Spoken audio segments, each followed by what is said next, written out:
యస్యాసౌ జలదేవతా స్ఫటికపూజ్యాగర్తి యోగేశ్వర.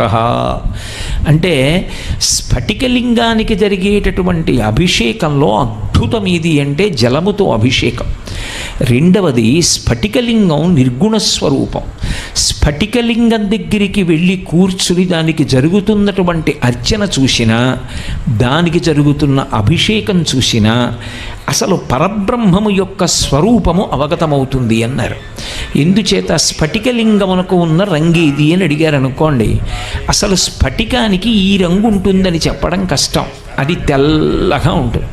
శాంతం పద్మాసనస్థం శశిధర మకుటం పంచవక్త్రం త్రినేత్రం అంటూ పరమశివుడు ఎలా ఉంటాడు అని వర్ణిస్తే స్ఫటిక మణినిభం పార్వతీశం నమామి. స్ఫటిక మణినిభం, స్ఫటికం ఎలా ఉంటుందో అంత తెల్లగా ఉంటాడు.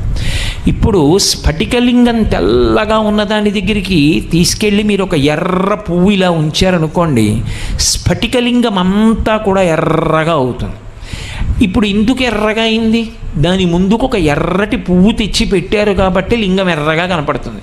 పువ్వు ఇలా పక్కకి తీసేశారనుకోండి, స్ఫటికలింగము తెల్లగా తన సహజ స్థితికి వెళ్ళిపోతుంది. అందుకే స్ఫటికలింగ పూజలో ఒక వైభవం ఉంది. స్ఫటికలింగం యొక్క వైభవాన్ని ఆవిష్కరింపచేయాలి అంటే సూర్యోదయ పూర్వం అభిషేకం చేసి చూపిస్తారు దాన్ని. ఇప్పటికీ రామేశ్వరం క్షేత్రానికి వెడితే తెల్లవారుజామున 4 గంటలకి ఒక స్ఫటికలింగానికి ఆరాధన చేస్తారు. ఆ సూర్యోదయ పూర్వం దీపం వెలిగిస్తారు. అది విద్యుత్ దీపం వేసేస్తే స్ఫటికలింగ వైభవం ప్రకాశించదు. అందుకే తెల్లవారుజామున ఆవునీతి దీపంలో కానీ నూనె దీపం కానీ ఉంచి పక్కలకి గుత్తి దీపాలను వెలుగుతాయి. అవి వెలుగుతున్నప్పుడు అసలు స్ఫటికలింగ వైభవం చూడాలి.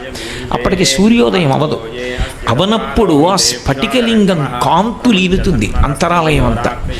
అప్పుడు రామేశ్వరంలో ఏం చేస్తారంటే ఓ ఎర్రటి పువ్వు దాని ముందుకి ఇలా తీసుకొచ్చి ఉంచుతారు కింద నుంచి. శివలింగం అంతా ఎర్రగా అయిపోతుంది. ఆ పువ్వు తీసేస్తారు.